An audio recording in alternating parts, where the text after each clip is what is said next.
Friends, now we are going to discuss a process which is just opposite to the previous process what we studied. This process is integration and it is just opposite of the differentiation. Okay, so integration is nothing but a special type of summation, you can say.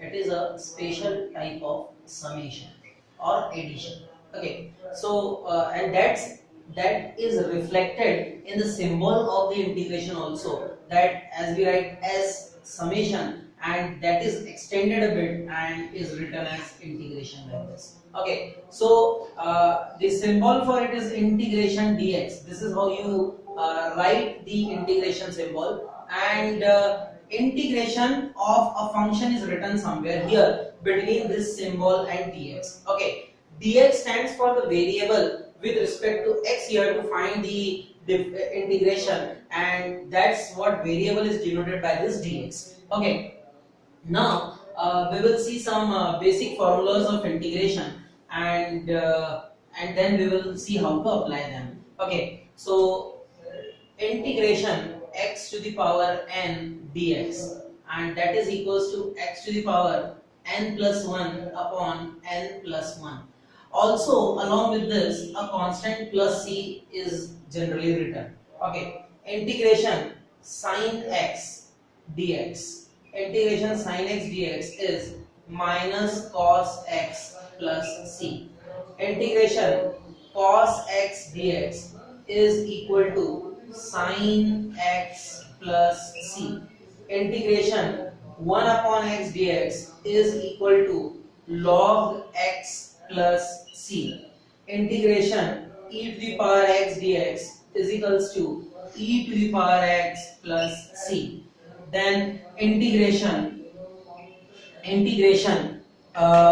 cosec integration sec square x dx is equals to 10x plus c. Integration sec x 10x dx is equal to sec x plus c. Integration cosec x cot x dx is equal to minus cosec x plus c. Integration cosec square x dx is equal to minus cot x plus c. Integration of constant dx is equals to constant x plus c dash. Okay, so these are some basic formulas related to integration which we generally apply. Now you must be thinking that why we have added this c, so we will be talking about that, why we added it. But before this I want to give you one idea about that. As I earlier told to you that the integration and differentiation are reverse processes. इसका मतलब ये होता है, अब मैं एक example से आपको बताता हूँ कि इसका मतलब क्या है. इसका मतलब ये होता है कि अगर आपने किसी फंक्शन का इंटीग्रेशन किया और आपको एक फंक्शन मिला है ना, जैसे आपने इस फंक्शन का इंटीग्रेशन किया और आपको यह फंक्शन मिला है, इसका मतलब ये हुआ कि अगर आप इसका डिफरेंशिएशन करेंगे तो आपको यह फंक्शन मिलना चाहिए. Okay, so let us see that is it possible और नॉट. तो मैं क्या कर रहा हूं, इस फंक्शन d by dx इसका डिफरेंशिएशन कर रहा हूं, d by dx of minus cos x plus c, और इसका डिफरेंशिएशन अगर मैं करता हूं तो यहां देखिए ये हो जाएगा d by dx of minus cos x plus d by dx of c. Okay, अब देखिए माइनस बाहर आ जाएगा, d by dx of cos x जो होता है बाय फार्मूला होता है minus sin x plus differentiation of constant होता है c. ओके, अब माइनस माइनस प्लस हो जाएगा तो ये आ जाएगा sin x. देखिए differentiation of minus cos x plus c क्या आ रहा है, sin x आ रहा है. जैसा मैंने आपसे कहा था कि अगर आप इसका इंटीग्रेशन करने पे यह आता है तो इसका डिफरेंशिएशन करने पे आपको sin x मिलना चाहिए, और वह मिलता है. इसका मतलब होता है कि इंटीग्रेशन और डिफरेंशिएशन जो है वह दो अपोजिट प्रोसेसेस हैं. अच्छा, अब ये प्लस c क्यों आता है, इसका भी एक कारण आप समझ लीजिए. देखिए अगर मान लीजिए कि प्लस c नहीं था, ये नहीं था, तो अब ये डिफरेंशिएशन यहीं तक सीमित हो गया है ना, और हमें मिल तो sin x ही रहा है. अब मान लीजिए कि यहाँ यहाँ पर माइनस कॉस एक्स के साथ में प्लस वन था, अगर प्लस वन था तो आपको यहाँ पर क्या करना पड़ता, D by D x of one करना पड़ता, और अंत में उसका रिजल्ट तो जीरो ही आता है कि नहीं। क्यों? क्योंकि आपको पता है डिफरेंशियल ऑफ कांस्टेंट जीरो होता है। अगर मान लीजिए यहाँ 2 होता तो अगली बार आपको यहाँ पर 2 करके इसका डिफरेंशियल जीरो करना पड़ता। अगर यहाँ 3 होता, यहाँ 100 होता, कुछ भी होता, यहाँ पे कोई भी कांस्टेंट होता तो उसका डिफरेंशियल तो जीरो ही हो जाता। इसका क्या मतलब हुआ कि अगर मैं इसका इंटीग्रेशन करता हूं तो यहाँ पर माइनस कॉस एक्स के साथ में मुझे एक नंबर ऑफ कांस्टेंट्स लिखना पड़ेंगे जो कि कुछ भी हो सकता है, और इसलिए जनरलाइज करने के लिए मैं उसको क्या लिख देता हूं, प्लस सी लिख देता हूं। To generalize this, I have written plus c. It can be any constant. It can be zero also, because zero is also a constant. Okay, so this is why we write plus c here in the integration of any function. I hope it is clear to you. Okay, अब देखते हैं हम कि किस तरह से हम integrate करते हैं किसी फंक्शन को। मान लीजिए कि आपको इंटीग्रेशन करने को दिया हुआ है, integration of -4 x to the power -3 -1 upon x minus 5 upon x plus pi by 4 sec square x minus 2। अच्छा, ये क्वेश्चन आपको दिया हुआ है dx। अब अगर आपको इसको इंटीग्रेट करना है तो इंटीग्रेट करने के लिए आप क्या करेंगे, देखिए integration of -4 x to the power -3 dx, फिर इसके बाद आप लिखेंगे minus integration of 5 by x dx, फिर आप लिखेंगे plus integration of pi by 4 sec square x dx, फिर आप लिखेंगे माइनस इंटीग्रेशन ऑफ 2 dx। ठीक है, अब आप देखिए -4 कांस्टेंट है, ये बाहर आ जाएगा, integration of x to the power -3 dx, -5 constant, it is outside, integration 1 upon x dx, then plus pi by 4 constant, it is outside, and integration of sec square x dx, and then minus integration 2 dx।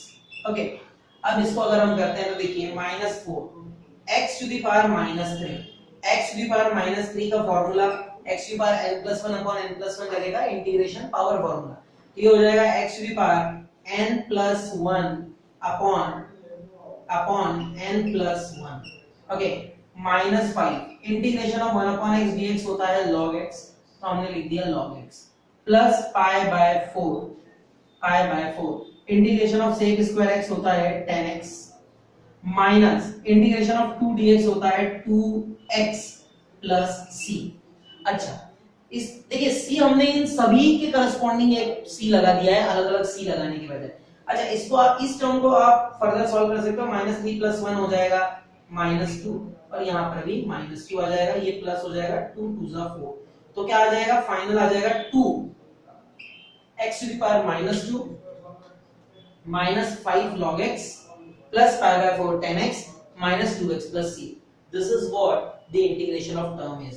अब अच्छा, एक question मैं आपसे पूछना चाहता था कि यहाँ पर ये जो इंटीग्रेशन ऑफ 2 dx लिखा है उसको हमने 2x लिख दिया है, ऐसा कैसे लिख सकते हैं, इसके बारे में भी हम थोड़ी सी एक जानकारी ले लेते हैं। देखिए, अगर आपने लिखा है इंटीग्रेशन 2 dx, है ना, इसको आप लिख सकते हैं 2 बाहर ले लेंगे तो ये हो जाएगा इंटीग्रेशन 1 dx, और ये जो 1 dx है इसको आप लिख सकते हैं x to the power 0। अब देखिए integration x to the power 0 हो जाएगा x to the power n+1 upon n+1। Okay, और ये हो जाएगा 2x। So this is how you can write integration 2 dx as 2x। clear? Let us do one more integration now।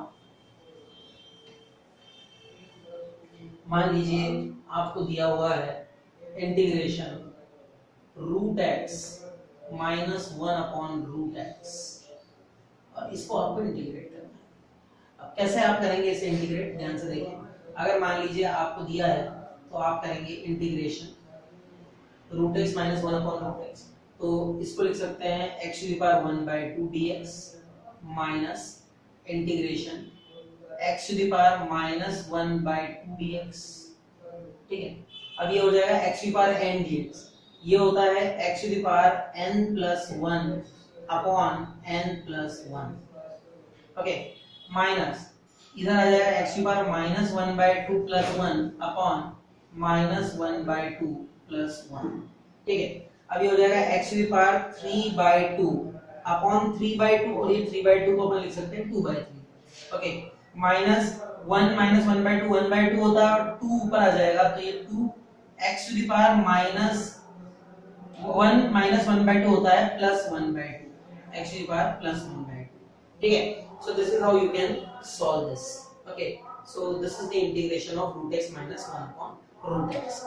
ठीक है, अच्छा अब अगर मान लीजिए कि आप इसे, अगर मैं बात करता हूं डिफरेंशिएशन के टर्म्स में, अगर मैं differentiation of root x minus 1 upon root x की बात करता हूं, अगर मैं डिफरेंशिएशन ऑफ रूट x की बात करता हूं कि हमें डिफरेंशिएशन ऑफ रूट x करना है, देखिए मैं बोल रहा हूं डिफरेंशिएशन, इंटीग्रेशन नहीं बोल रहा हूं। डिफरेंशिएशन ऑफ रूट x करने का तरीका आप इसे लिखेंगे d/dx of x to the power 1/2, यहां आप पावर फार्मूला लगाएंगे n x to the power n minus 1, ये हो जाएगा 1/2 x to the power minus 1/2, ये हो जाएगा 1/2 x टू द पावर 1/2 और ये हो जाएगा 1/2 root x।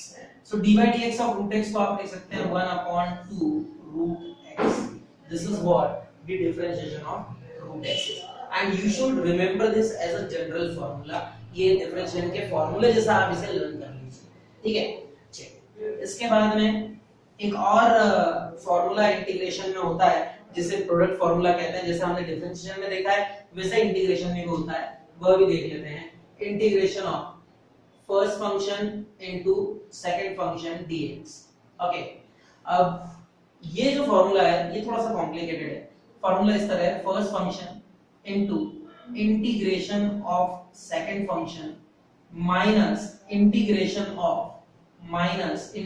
Of differentiation of first function into integration of second function and whole integral. Okay, so this is what the formula is. अब इसे कैसे करते हैं ये हम देखते हैं। मान लीजिए आपको एक, अच्छा इसमें एक और चीज है जो कि बहुत इंपॉर्टेंट है, वो ये है कि यहाँ पर आप फर्स्ट फंक्शन और सेकंड फंक्शन जैसा हम डिफरेंशिएशन में लेते थे वैसा नहीं ले सकते हैं। आप अपने मन से फर्स्ट फंक्शन सेकंड फंक्शन यहाँ नहीं ले सकते हैं। इसके लिए आपको एक रूल यूज करना रहता है जिसे कहते हैं आइलेट रूल। ओके, यहाँ पर आप इस रूल को यूज करते हैं which is called ILATE rule. अब ये आइलेट रूल ये होता है कि ये प्रायोरिटी लिस्ट है, सबसे पहली प्रायोरिटी से सबसे लीस्ट प्रायोरिटी किसके लिए, फर्स्ट फंक्शन के लिए। फर्स्ट फंक्शन बनने के लिए जो है ये प्रायोरिटी लिस्ट है। मान लीजिए कि आपका फंक्शन अगर एक इनवर्स ट्रिग्नोमेट्रिकल फंक्शन है, इनवर्स ट्रिग्नोमेट्रिकल फंक्शन है, अगर ये इनवर्स ट्रिग्नोमेट्रिकल फंक्शन है तो आप इसको फर्स्ट फंक्शन बना सकते हैं। ठीक है, ये सबसे पहली प्रायोरिटी पे होगा। अगर इनवर्स नहीं है लेकिन लॉगरिथमिक फंक्शन है तो लॉगरिथमिक फंक्शन को दूसरी प्रायोरिटी दी जाती है। ठीक है ना, लेकिन अगर ये दोनों ही नहीं है तो फिर नेक्स्ट होना चाहिए अलजेब्रिक। अगर अलजेब्रिक फंक्शन है तो उसे बनाया जाएगा फर्स्ट फंक्शन, लेकिन अगर ये तीनों ही नहीं है तो फिर ट्रिग्नोमेट्रिक फंक्शन को फर्स्ट फंक्शन बनाने की प्रायोरिटी दी जाएगी। और अगर ये चारों नहीं है तो लास्ट प्रायोरिटी पे एक्सपोनेंशियल फंक्शन होते हैं। एक्सपोनेंशियल फंक्शन को लीस्ट प्रायोरिटी दी जाती है किसके लिए, फर्स्ट फंक्शन बनने के लिए। ठीक है, इसको बोलते हैं आइलेट रूल, जो कि आपको याद रखना पड़ता है ना। अब अगर मान लीजिए हमें एक क्वेश्चन दिया हुआ है और क्वेश्चन कुछ इस तरह है कि आपको integration of x sin x करना है। अब देखिए x sin x dx में x जो है वह अलजेब्रिक फंक्शन है, x अलजेब्रिक फंक्शन है और sin x जो है वो ट्रिग्नोमेट्रिकल फंक्शन है। तो देखिए इनवर्स ट्रिग्नोमेट्रिकल नहीं है, ये लॉगरिथमिक नहीं है, अलजेब्रिक फंक्शन है, तो आपको पहली प्रायोरिटी पे x को फर्स्ट फंक्शन देना होगा जो कि ऑलरेडी फर्स्ट फंक्शन ही है ना, और सेकंड जो है वह रहेगा ट्रिग्नोमेट्रिकल फंक्शन। और इस तरह से आपको डिसाइड करना है कि कौन सा फंक्शन फर्स्ट लेना है और कौन सा सेकंड लेना है। अब आप देखें कि इस क्वेश्चन को हम कैसे सॉल्व करते हैं। Integration x sin x, integration x sin x, x sin x। अब इसको सॉल्व करने का तरीका यह है कि आप फॉर्मूला लगाएंगे। देखिए ये फर्स्ट फंक्शन है और ये सेकंड फंक्शन है। फर्स्ट फंक्शन सेम यानी x same into integration of second function that is sin x dx minus integration differentiation of first function that is x into integration of second function that is sin x dx and whole integral that is dx। ठीक है, अब इसे solve करें। x integration of sin x क्या होता है minus cos x minus integration differentiation of x। देखिए differentiation अगर आप x का करते हैं तो ये है x टू द पावर 1 और वो होता है n x to the power n minus 1। Okay, और ये हो जाता है 1 into x to the power 0। x to the power 0 1 होता है तो 1 into 1 1 हो जाता है। इसका मतलब है कि आपको एज अ जनरल रूल याद करना है कि डिफरेंशियल ऑफ x जो होता है वह क्या होता है 1 होता है। तो यहां आप लिख सकते हैं 1 into sin x integration of sin x होता है minus cos x minus minus plus हो जाएगा cos x dx। ठीक है, अब ये हो जाएगा minus x cos x plus integration of cos x dx। Okay, ये हो जाएगा minus x cos x plus integration of cos x is sin x। so this is what the integration of x sin x is। Okay, इस तरह से आपको product of two function in integration apply करना होता है। अब मान लीजिए कि ये जो है ये थोड़ा सा कॉम्प्लिकेटेड हो गया, यही क्वेश्चन है ना, लेकिन ये क्वेश्चन जो है इसमें यहाँ x स्क्वायर sin x था। अगर यहाँ x स्क्वायर sin x है तो करा तो आपने एक पावर छोटी सी बढ़ा दी है, लेकिन आपने आपका टेंशन बढ़ा दिया है। क्यों? क्योंकि यहाँ पर अब आप क्या करेंगे डिफरेंशिएशन ऑफ x स्क्वायर करना होगा और यहाँ भी x स्क्वायर होगा। हालांकि ये x स्क्वायर आपको उतना परेशान नहीं करेगा जितना ये करेगा। क्यों? क्योंकि यहाँ पर आप जब x स्क्वायर का डिफरेंशिएशन करेंगे तो आपको मिलेगा 2x cos x dx। Okay, अब ये 2x जो है तो यहाँ 2 तो बाहर आ जाएगा डिफरेंशिएशन के, लेकिन अब ये जो है ये क्वेश्चन आसान नहीं रहा। क्यों? क्योंकि यहाँ पर अब ये हो गया है x into cos x dx, x into cos x dx। Okay, अब ये x into cos x dx जो है इसको लिख सकते हैं minus x square into cos x। Okay, plus 2। अब यहाँ आपको फिर से x cos x यानी कि प्रोडक्ट ऑफ टू फंक्शन लगाना होगा। तो जब आप लगाएंगे तो ये आएगा first function same that is x same, integration of cos x हो जाएगा sin x minus minus integration of differentiation of first यानी x जो कि क्या होता है 1 into integration of cos x होता है sin x into dx, sin x dx। अब हम क्या करते हैं, अब हम लिख सकते हैं इसको it is equal to minus x square cos x plus 2 x sin x minus integration of sin x को लिख सकते हैं माइनस cos x और माइनस माइनस हो जाएगा plus cos x। So this is what the integration of this term. अगर आपने इसको इस तरह से कॉम्प्लिकेट किया तो उस केस में ये ऐसा होगा। I hope it is clear to you. Thank you.